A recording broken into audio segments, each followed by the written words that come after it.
Hola nuevamente. Continuando con lo que quedamos la sesión pasada, en esta ocasión nos toca abordar lo que son las partes de los muestreos no probabilísticos. Como les mencioné hace dos sesiones, hace dos videos, los muestreos no probabilísticos son aquellos que implican tomar nuestra muestra de una población por criterios distintos al azar. En ese sentido, pues al ser un muestreo no probabilístico, la elección de los sujetos que van a conformar la muestra no depende de un criterio de probabilidad, ¿sí? Sino que depende de un criterio de juicio. Dependiendo del juicio que vamos a realizar, es el tipo del muestreo que estamos hablando, ¿ok? Empezando con los tipos de muestreos no probabilísticos, pues bueno, una manera muy fácil de identificar si es probabilístico o no es haciendo las preguntas. Yo directamente tuve que ver en la elección de eso. Si la respuesta es sí, estamos muy probablemente ante un muestreo no probabilístico. ¿Ok? Por ejemplo, el primero de ellos al que hacemos referencia aquí es el muestreo accidental o por conveniencia. En este caso, el muestreo accidental o por conveniencia es el más común de todos en las investigaciones de índole más social. Sobre todo porque, pues, es conformar nuestra muestra, aquellas personas con las que vamos a trabajar, por que son las que tenemos disponibles, ¿sí? Hay una crítica relativamente fuerte a muchos estudios en ciencias sociales porque no hay mucha aleatorización con respecto a los fenómenos con los que se trabaja. A veces la crítica es válida, pero también hay que considerar que, pues, a diferencia de otras disciplinas, pues las ciencias sociales tienen una dificultad un poco mayor en lo que respecta a el costo de las muestras, ¿sí? Hay quien va a decir que no es cierto, que todas las disciplinas tienen este costo y, pues, bueno, tienen un punto ahí sí que es interesante discutir. Pero la muestra de conveniencia en lo occidental es elegir los sujetos que van a conformar la muestra, los participantes, las observaciones que vamos a realizar, porque son las que tenemos disponibles, ¿sí? El siguiente muestreo no probabilístico del que vamos a hablar aquí es el que se conoce como autoselectivo.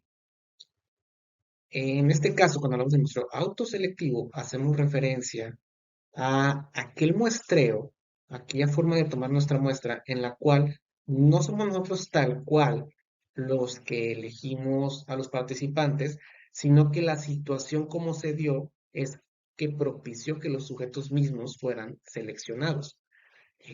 Estos ejemplos suelen ser muy típicos en los experimentos sociales, en los cuales se propicia una situación en las calles, por ejemplo, y se trata de observar qué sujetos llegan a la situación de la experimentación. Por ejemplo, en aquellos que queremos ver cómo interactúa la gente cuando hay cierto tipo de arreglo en una calle. ¿Sí? Por ejemplo, ponemos la calle y queremos ver qué tipo de situación, qué tipo de estrategias implementa la gente cuando la banqueta se ve obstruida. En ese caso, nosotros no estamos seleccionando la muestra, sino que la muestra se va a seleccionar, seleccionar por sí misma, dado las personas que pasen por el lugar en el que distribuimos ese arreglo para hacer nuestras observaciones. Entonces, la muestra autoselectiva básicamente lo que hace es que, dependiendo de cómo se exprima la situación, es que los sujetos mismos van a ser los que van a llegar a la situación. Y es una evaluación, una observación que depende mucho de la situación. Otro ejemplo es una situación en la que nos interese analizar el consumo o, por ejemplo, el patrón de consumo de algunas personas que tienen problemas legales. Y pues sería muy poco ético hacer que personas beban y luego tengan problemas legales. Es muy, muy poco ético eso y no se puede. Pero lo que sí podemos hacer es, por ejemplo, ir a lugares en los cuales sabemos que va a haber esas situaciones. Por ejemplo, centros eh, de detención y pues esperar qué tipo de personas llegan ahí y ver si están dispuestas a trabajar con nosotros. En ese sentido, la muestra se está autoseleccionando. El siguiente tipo de muestreo no probabilístico es el que se conoce como sujeto tipo. En este caso, el sujeto tipo es un muestreo que tiene que ver con que si a mí me interesa estudiar cierto tipo de variables, cierto tipo de fenómeno, la parte, hay ciertos individuos que son más propicios y que más adecuados para mi estudio mismo.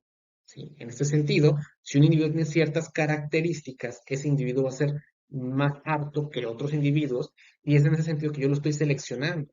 ¿Sí? Estoy diciendo, este individuo cumple con las características. Por ejemplo, queremos individuos que tengan cierto patrón de consumo de tabaco, ¿sí? Porque nos interesa precisamente ver qué pasa con esos individuos que tengan ya un consumo de tabaco.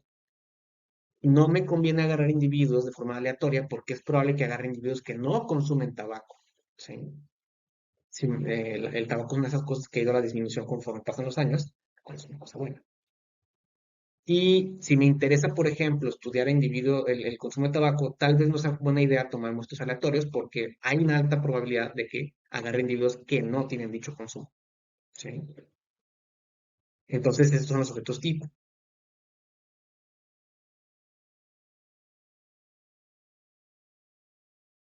Siguiendo con estas partes, bueno, tenemos uno que se llama muestreo por cuotas, que el muestreo por cuotas es extremadamente similar al muestreo estratificado de los otros, de los aparatos probabilísticos, es muy, muy similar. La idea es que también se tienen que cumplir proporciones. Simplemente que las proporciones tal vez estén de acuerdo también a la población, eh, que sea similar a la idea del estrato, pero aquí dentro del estrato yo no voy a elegir de manera aleatoria, sino que simplemente voy a decir, requiero tener,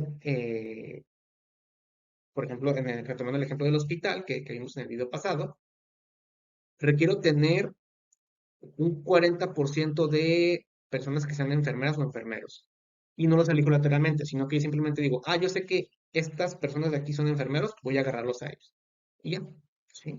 En ese sentido es un muestreo por cuotas. Si bien sí está estratificado, no tiene la parte de eh, probabilidad, lo cual hace que precisamente es un muestreo no probabilístico.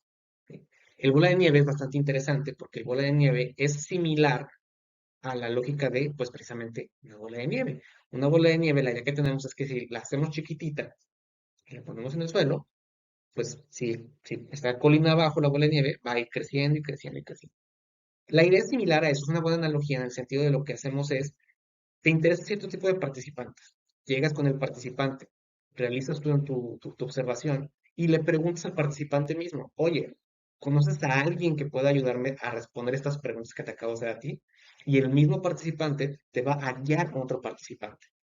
Ese participante, por lo tanto, ese segundo participante responde tus preguntas y esa es la misma pregunta al final, de tal manera que vas a ir yendo de participante referido hasta tener la cantidad total que quieres. Y otra forma de muestreo no probabilístico, pues es el de grupos focales. El de grupos focales básicamente lo que hace es juntar a un grupo de gente que pues muchas veces es por disposición, por conveniencia, los sentamos dentro de un área eh, delimitada y se pone un tema sobre la mesa y se pone a discutir. ¿Sí? Entonces, la información que se genera a partir de dicha discusión o diálogo es lo que nos va a interesar. ¿Ok? Esa es la forma en la que vamos a obtener nuestras muestras. ¿Ok? Un punto importante que clarificar es lo siguiente. Hay esta falsa concepción de que los muestreos no probabilísticos y los muestreos probabilísticos están casados con las metodologías cuantitativas o cualitativas. Eso es un error, ¿sí? No es una relación de uno a uno, por así decirlo. No quiere decir que si mi metodología es cuantitativa, necesariamente tengo que utilizar muestreos probabilísticos. O que si mi metodología es cualitativa, necesariamente debo utilizar muestreos no probabilísticos. La realidad es que el muestreo lo tomamos, pues, dependiendo de nuestra pregunta de investigación y los recursos de los que dispongamos. ¿Sí? Entonces es perfectamente válido tener muestreos por, eh, por conveniencia, siendo que mi metodología es cuantitativa. Tal vez la generalización que pueda tener con mi estudio y con mis resultados no sea la misma, pero la situación es que hay que llegar a ese punto medio, ese equilibrio entre el tipo de resultado que quiero llegar y la cantidad de recursos de los que dispongo. El tiempo es un recurso muy importante que tenemos. Entonces, esa decisión hay que considerarla siempre. ¿Eh? Entonces, hasta luego.